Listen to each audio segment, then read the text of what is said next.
भव्य स्वागत हुआ। गुरु शिष्य की एक दृश्य देखने को मिला। कृपा है, भगवान की कृपा है।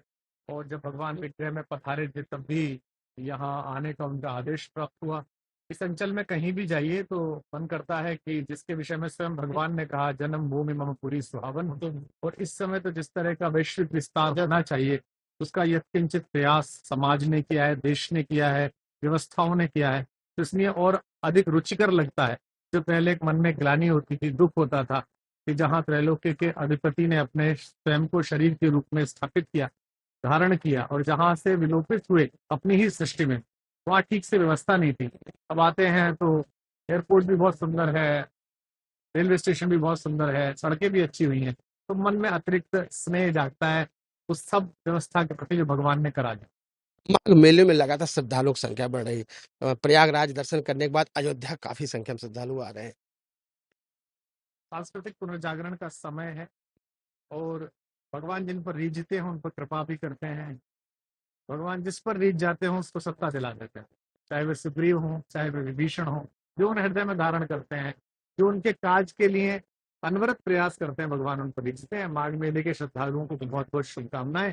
प्रशासन से भी अनुरोध कि वे संतों की गरिमा का ध्यान रखते हुए और श्रद्धालुओं की व्यवस्था का ध्यान रखते हुए यह जो माघ मेले में माघ मकरगत जब रवि हुई, यह कहा गोस्वामी जी ने कि तीर्थ पति पे सभी लोग आते हैं। और यही महर्षि याज्ञवल्क्य ने महर्षि भरद्वाज को यह कथा सुनाई थी जिसके माध्यम से पूरे विश्व में फैली। मैं सबको शुभकामनाएं प्रदान करता हूँ। जिसको प्राण प्रतिष्ठान में निमंत्रण मिला था उन्होंने ठुकरा दिया था, वो भी रामलला के दर्शन करने धीरे धीरे पहुंच रहे हैं। उसको लेकर 23 तारीख को एक बड़ा विपक्ष का नेता भी पहुंच रहा है।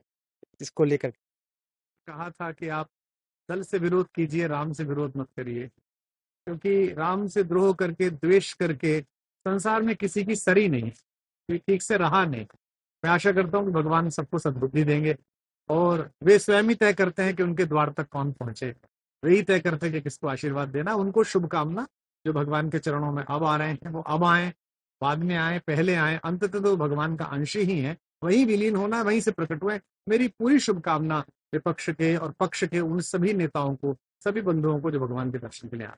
पहले की अपेक्षा अब की अयोध्या में कितना अंतर देखते हैं, कितना जमीन आसमान का अंतर है। 55 वर्ष हो गई। इस वसंत पंचमी में 56 वर्ष पूर्ण करूंगा। मैंने 17-18 वर्ष की आयु में पहली बार दर्शन किए थे। तब से लेके आज तक एक पूरा कालखंड बीता है। हम लोग सौभाग्यशाली हैं कि जो लोगों ने 500-600 वर्षों में नहीं देखा वो हमने इस कालखंड में देखा। हमने अयोध्या का संघर्ष देखा, रक्त रंजित इतिहास देखा, शासकों की हनक देखी, संतों का अपमान देखा, कार सेवकों के आंसू देखे, सरयू का लाल जल देखा, और उसके बाद भगवान की भव्य प्राण प्रतिष्ठा भी देखी। तो मैं आशा करता हूँ कि जो दिन हमें भगवान ने यहाँ दिखाया था और स्वयं शंकर जी ने कामदेव को भस्म करते हुए रति से ये कहा था कि तुम्हारे पति द्वापर में कृष्ण के पुत्र के रूप में पैदा होंगे, तो राम कथा के आदि आचार्य शंकर जी से प्रार्थना ये है कि आपने अपने एक देवता के तो भव्य दर्शन करा दिए, दूसरे देवताओं के यथाशीघ्र भव्य दर्शन कराए। सर आखिरी सवाल, सर रक्षा मंत्री ने अपने पड़ोसी को बिना नाम लिए पागल कहा और कहा पागल सावधान रहना चाहिए, कब क्या कर दे, इसके लिए स्वदेशी हथियारों की उन्होंने ज्यादा तत्व किए। रक्षा मंत्री माननीय Rajnath Singh ji Atal Bihari Vajpayee school of politics जो है उसके कुलपति हैं। वे कम बोलते हैं, इशारों में बोलते हैं, लेकिन सार्थक बोलते हैं। यह जो लखनऊ से उन्हें प्रतिनिधित्व मिला है सांसद के रूप में, वो अटल जी की विरासत का प्रतिनिधित्व है। तो दुर्भाग्य से पड़ोस में एक हमारा ऐसा पुराना परिचित है जो हमारा ही भूमिखंड लेकर बैठा हुआ है, जिसके हाथ में कुछ ऐसी शक्ति लग गई है जिससे सभी दुखी हैं और चिंतित हैं। उसे सचेत रहना और सावधान रहना, यह भारत का संकल्प भी है और उत्तरदायित्व भी है। उसी के अनुकूल उन्होंने ये प्रश्न का उत्तर दिया है और भारत इस समय सक्षम है कि किसी भी मूर्ख की मूर्खता को समुचित रूप से दंडित कर सके। जय हिंद।